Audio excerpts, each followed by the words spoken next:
Okay, am I muted? Is that what was happening?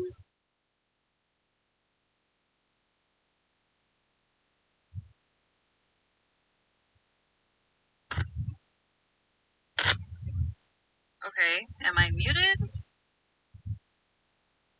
I was muted. Okay. Alright, we're gonna have to jump into this really quick. I still need to go to the bathroom, please, please! Oh my god. What is it? 844-9811-1392. Turn off my video. Join.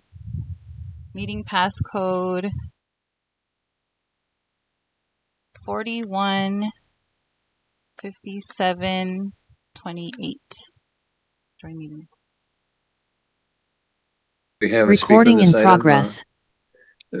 Kristen Hernandez, is that correct, Madam Clerk? Mayor Zaragoza, Christian Hernandez is currently not available virtually or in person. Okay, so then we'll go ahead and Councilman Varela. Thank you very much for thank you very much for coming, and I appreciate the mayor getting a hold of you, having asked. Take the two separate issues. With the citrus, how close to harvest can they wash? I get accused that I often mix my questions up too much.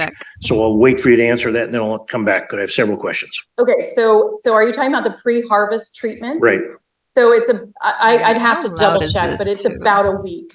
It's several days from when the treatment happens and when it's harvested. I'm gonna have to check how loud but the wash this thing is different. So the wash happens after it's been harvested, and once it's been harvested, it goes straight to the packing house where it can be washed. Okay, so if I harvest my fruit and I haven't treated it before I harvest the fruit, and it goes into the bins and it goes into the trucks and it drives to the packing house, are there possibilities the bugs fall off on the way and infect neighboring orchards? Well, that's why those shipments have to be tarped, because they have proven that has been a pathway for the spread of the insect.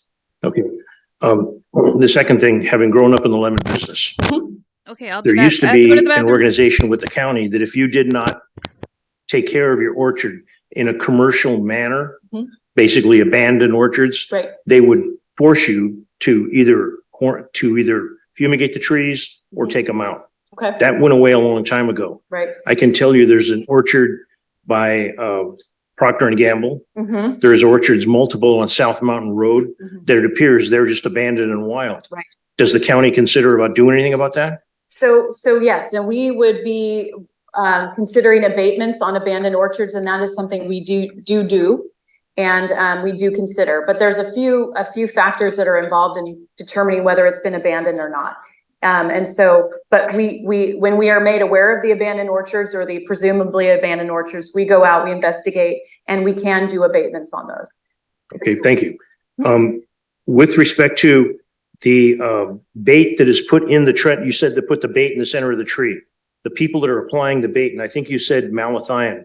I didn't have much experience with that, but with parathion I did. Okay. Parathion's a hot thing. Is malathion close in proximity to how hot it is detrimental to the human body? I'm not familiar with parathion, but malathion I know is commonly used for fruit flies, and it was most well known during the medfly, where they would actually spray it around residential neighborhoods. That's not done anymore. I think I'm gonna have to lower this volume. Is considered. There's really only two formulations that are approved for fruit fly eradication treatments. It's the spinosad, which is the organic formulation, and the malathion. And so those are the two tried and true chemicals, and one is an organic option. So that's nice. At least there is an organic option for our organic growers. Spreading right now in trees. Another thing with the citrus. I know that with the citrus trees, which is the bottom of the barrel in citrus lemons is byproduct, and they haul it to the Central Valley, and they may make juice, or they may be cattle feed out of it. Right. Is that washed? So if it's okay, so for Wanglong Bing, once it's washed, it's not considered a host anymore. With Queensland, once it's processed, so juice or freezer or cutting or washing, it's considered not a host either. So it depends on what quarantine we're talking about. But generally, those, if it's going to byproducts,